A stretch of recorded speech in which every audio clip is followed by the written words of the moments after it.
नमस्कार दोस्तों, मद्रास हाईकोर्ट के बाद नीतीश कुमार और आम आदमी पार्टी ने खुलकर कह दिया है कि अब इंडिया अलायंस के अंदर ये जो कलह सनातन धर्म को लेकर मची हुई है, इसे बर्दाश्त तो नहीं किया जाएगा। यानी कुल मिलाकर इंडिया अलायंस के अंदर सब कुछ गड़बड़ हो चुका है। जो चीजें बनाई गई थी बड़ी मेहनत से, वो चुटकियों में बिखर रही हैं। और देखिए, हमारे साथ सहयोगी सुजीत से समझते हैं कि किस तरह से एक पिलर खड़ा किया नीतीश कुमार ने, और अब लग रहा है कि नीतीश कुमार सबसे पहले खुद उसको ढहा देंगे। आम आदमी पार्टी भी सबसे पहले छोड़कर चली जाएगी इस गठबंधन को। देखिए, ये गठबंधन एक तरह से टूट चुका है, बिखराव के राह पर चल पड़ा है। और उसका सबसे बड़ा कोई दोषी है तो स्टालिन के बेटा हैं, राजद के मंत्री हैं। ये दो बड़े दोषी हैं, क्योंकि ये दोनों पर कोई कार्रवाई, कोई बयान नहीं आया, जिससे आम आदमी पार्टी सार्वजनिक जगहों पर लज्जित महसूस कर रही है। नीतीश कुमार से बार बार सवाल पूछा जा रहा है, और ये दोनों इस मुद्दे पर मद्रास हाई कोर्ट का तो फटकार लगा ही इंडिया अलायंस के नेताओं को, इन बरबोलों के नेताओं को। उसके बाद अंदर में जो मीटिंग हुई ना इंडिया अलायंस की, ये नेता सीधे तरह से बाइकआउट करने के लिए तैयार थे। ये क्या मीडिया को बाइकआउट करेंगे? यानी अपने ही इंडिया अलायंस के नेताओं के खिलाफ नीतीश कुमार इस मुद्दे पर सीधे खड़े हुए हैं। बिल्कुल। और सनातन और पत्रकार के बाइकआउट पर नीतीश कुमार एक तरह से तम आग बबूला हो गए हैं कि राहुल गांधी जैसे बड़े नेता मीडिया पर बैन लगा रहे हैं और बोल रहे हैं कि चाटुकारिता करते हैं। तो आपके साथ दिखाने वाले, आपके पक्ष में दिखाने वाले वो क्या करते हैं आपके?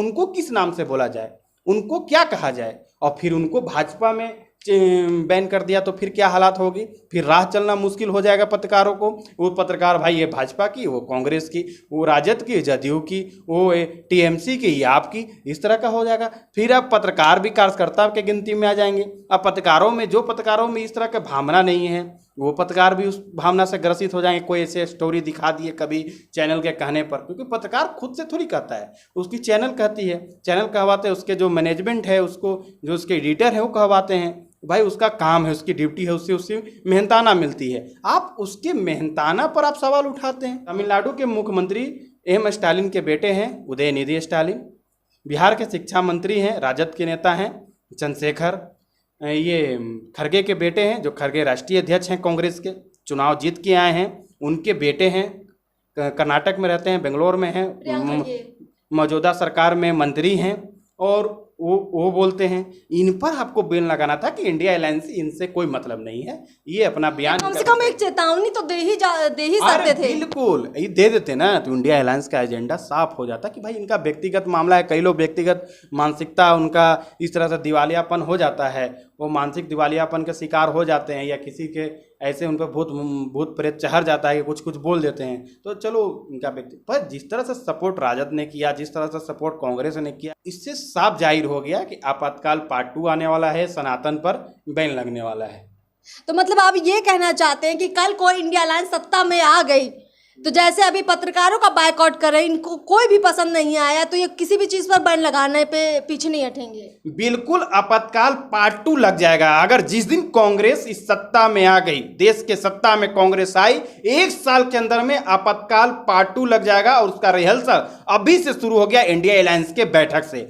जैसे 14 पत्रकारों को बाइकआउट किया गया, अब उसके बाद कर्नाटक में जो सरकार है, मौजूदा सरकार है, कांग्रेस की सरकार है, खरगे वहां से आते हैं, जो खरगे कांग्रेस के राष्ट्रीय अध्यक्ष है, उनके बेटे ने पहल करते हुए सुधीर चौधरी पर केस कर दिया है। अब उनको जेल भेजने की तैयारी है। देखिए, जो कांग्रेस शुरू से ही आपातकाल के समर्थन में रहा है, उस कांग्रेस की मानसिकता इसी तरह से है कि जेल भेजो, जो हमारे खिलाफ बोले उसको जेल भेजो, बाइकआउट करो, उसको हटाओ मेरे सामने से, सामने मत रखो। देखिए, इस लोग चांदी के चम्मच में खाने वाले लोग संघर्ष नहीं जानते कि जो मेरे खिलाफ बोल रहा है उसका जवाब कैसे दे। पर राहुल गांधी नहीं जानते, राहुल गांधी की जोर जबरदस्ती से ये 14 लोगों को बाइकआउट किया गया, क्योंकि राहुल गांधी को अच्छा नहीं मानते। राहुल गांधी जी देश के कई करोड़ लोग आपको अच्छा नहीं मानते, सभी को आप जेल में डाल देंगे। कई करोड़ लोग आपको अच्छा नहीं मानते हैं, और उसका सबूत हर चुनाव में आपको देते हैं, आपको बाइकआउट कर देते हैं लोकतांत्रिक तरीके से।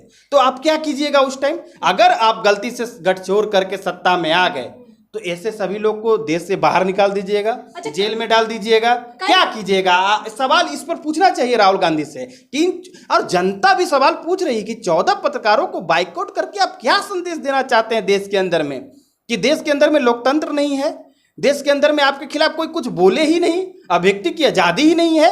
और अभिव्यक्ति की आज़ादी की बात करने वाली कन्हैया को ढोक के लेके चलते हैं, सुन लीजिए, कन्हैया को ढोक के लेके चलते हैं, आज़ादी आज़ादी आज़ादी करने वाले। आज जो आज़ाद से बोलना चाह रहा है दो शब्द कि भाई राहुल गांधी के अंदर में नेतृत्व नहीं है, तो आप नेतृत्व सामने ला के दिखाइए ना भाई, दिखाइए ना चित्रा त्रिपाठी को कि देखो ना मेरे पास नेतृत्व है, तुम क्या गलत बोल रही थी, दिखाइए ना। दिखाया ना नरेंद्र मोदी ने, उमा भारती ने दिखाया ना, चुनाव जीत के आई ना, साध्वी प्रज्ञा ने दिखाया ना, कितना उन लोग के साथ जाती हुई थी। नरेंद्र मोदी के साथ कम जाती हुई है, मुख्यमंत्री होने के साथ कितना टॉर्चर उन्होंने झेला है।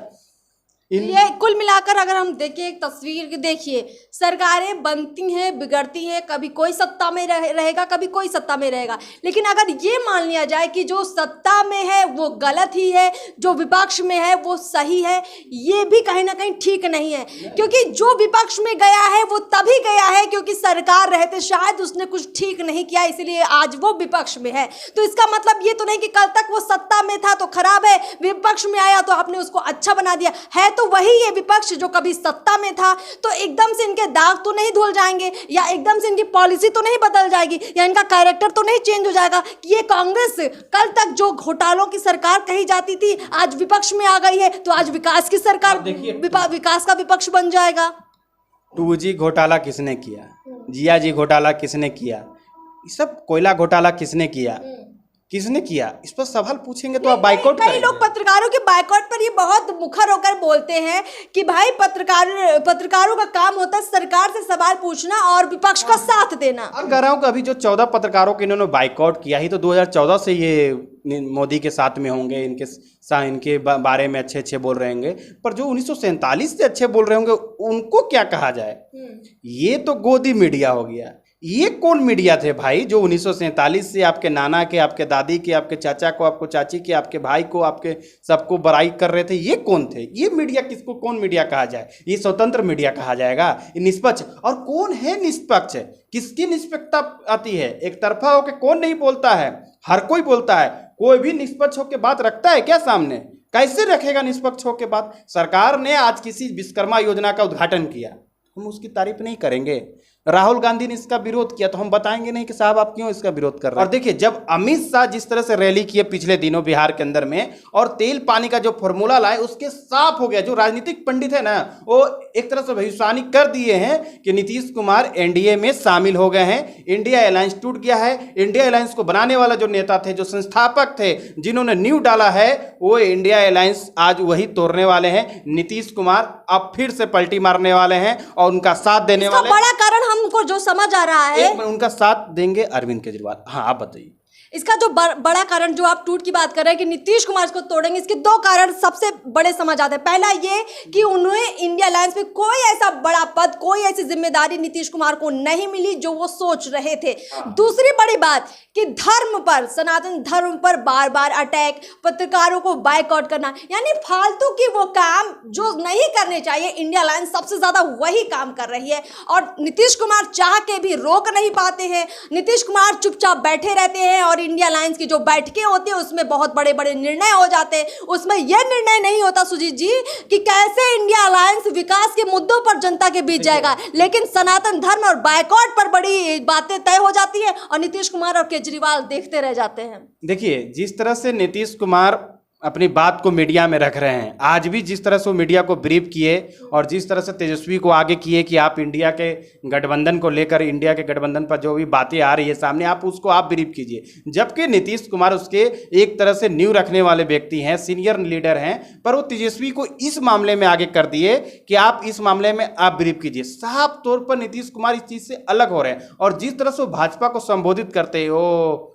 उन्हें मतलब उन्होंने सीधे बीजेपी मुंह से उनके नहीं निकलती। अमित शाह, नरेंद्र मोदी, इस तरह का शब्द उनके मुंह से नहीं निकलता। पूरी तरह से अपने आप को बीजेपी के लिए एक डिफेंस मोड में तैयार कर लिए हैं कि अब हम बीजेपी में जाने वाले हैं, एनडीए में जाने वाले हैं और इंडिया अलायंस टूटने वाला है। मतलब आप ये कहने वाले हैं कि नीतीश कुमार जब पत्रकारों से बात करते हैं तो बीजेपी का नाम नहीं लेते, ताकि कल को जब वो चले जाए तो उनकी यही सब कोई क्लिप काट वगैरह काट करके कोई वायरल ना करे कि कल तक तो आप बीजेपी के लिए भला बुरा कहते थे और आज आप ये बोल रहे हैं। आपको याद होगा वो बेंगलोर में बैठक छोड़ के भाग आए, कहे कि राजगीर में मलमास मेला है, कई तरह के बहाना करके निकल गए। जैसे नीति आयोग के बैठक के दौरान बोले कि हमको यहाँ जनता समारोह में शामिल होना था। उनके पास कई बहाने होते हैं, पर वो बहाने के पीछे बहुत बड़ा तथ्य होता है और तथ्य यही रहता है कि नीतीश कुमार खुश नहीं है। नीतीश कुमार राजी नहीं है तो अब क्या होगा, क्योंकि नीतीश कुमार धीरे धीरे G20 की बैठक में मोदी से हंस के बतियाना, उसके बाद केंद्र सरकार का जो बिहार को बजट देना था वो छुट्टी के दिन जारी कर देना, ये बताता है कि कुछ तो बीजेपी की और नीतीश कुमार की बातचीत हो चुकी है। अब उस बातचीत की पीछे बड़ी वजह क्या है वो जानना जरूरी है। आपसे समझेंगे क्या लगता है कि अब अगर मान लीजिए नीतीश कुमार जी चले जाते हैं बीजेपी में, क्या होगा इंडिया अलायंस का? देखिए, नीतीश कुमार एनडीए में बीजेपी में जिस दिन शामिल होंगे, इंडिया अलायंस का तम बिखराव हो जाएगा, वहां से भगदड़ मच जाएगी। आप अरविंद केजरीवाल वो भी सीधे चले जाएंगे। नीतीश कुमार और अरविंद केजरीवाल में काफी अच्छी मित्रता है, इस सामने देखने को नहीं मिलता है। दोनों एक तरह के बातचीत करते हैं उस तरह से जिससे लगता है कि दोनों में एक तरह से संबंध है, वो राजनीतिक और पर्सनल संबंध है, एक दूसरे के बात को दोनों समझते हैं। अरविंद केजरीवाल और नीतीश कुमार, ममता बनर्जी में वो संबंध देखने को नहीं मिलता है। दीदी दीदी बोलते हैं सब, पर अरविंद केजरीवाल नीतीश कुमार, उनके शपथ ग्रहण समारोह में भी अरविंद केजरीवाल आए थे, तो एक संबंध उन दोनों में देखने को मिलता है।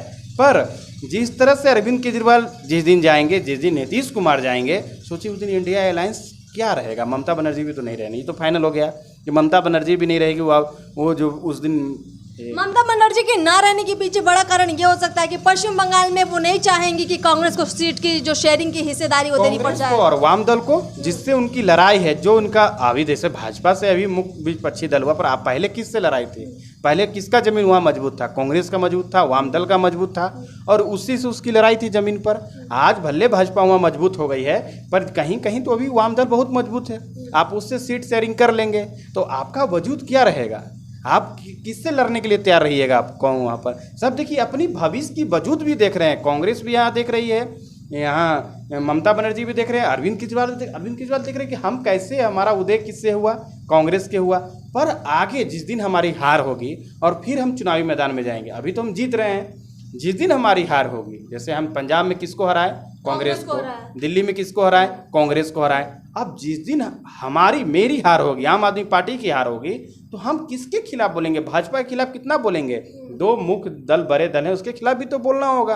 तो वो लोग भी सट नहीं रहे हैं। नीतीश कुमार भले बिहार में सबसे कम सीटें रखते हो, लेकिन वो मुख्यमंत्री लंबे समय तक रहे, तो कहीं ना कहीं उनको आदत है अगुवाई करने की, उनको आदत है, भले उनके पास कुछ नहीं है लेकिन वो सब कुछ लेकर चलने की आदत रखते हैं। ये आदत उनको भाजपा ने दिया है, वो भाजपा ने उनको डलाया है ये आदत, और वो प्रेशर पॉलिटिक्स कभी पसंद नहीं करते हैं। वह कोई भी नेता उनके जिस नेता को उदय किए हों, मतलब जिस नेता को जिंदगी दिए हों, नई जिंदगी दिए हों, या नेता को अपने समकक्ष रखे हों, वो नेता अगर उन पर प्रेशर पॉलिटिक्स थोड़ा भी करता है, जीतन राम मांझी, आरसीपी सिंह, ललन सिंह, सबको बेदखल किए हैं, सबको। फिर अब राहुल गांधी प्रेशर कहीं ना कहीं दे रहे हैं, दबाव दे जा रहा था। अब जिस तरह से कांग्रेस का और राजद का प्रेशर पॉलिटिक्स आ रहा है, राजद का आ रहा है मुख्यमंत्री बनाने के लिए तेजस्वी का, और कांग्रेस का आ रहा है सीट बंटवारा को लेकर कि हम ज्यादा से ज्यादा सीट पर लड़े, क्योंकि राजद तो सीट देने वाली नहीं है। पीएम कैंडिडेट का भी तो प्रेशर है। पीएम कैंडिडेट तो राहुल गांधी पहले से ताज लगता है सजाए हैं, वो ताज सजा के बैठे हुए हैं। पर नीतीश कुमार जिस तरह से माहौल शुरू से बनाए,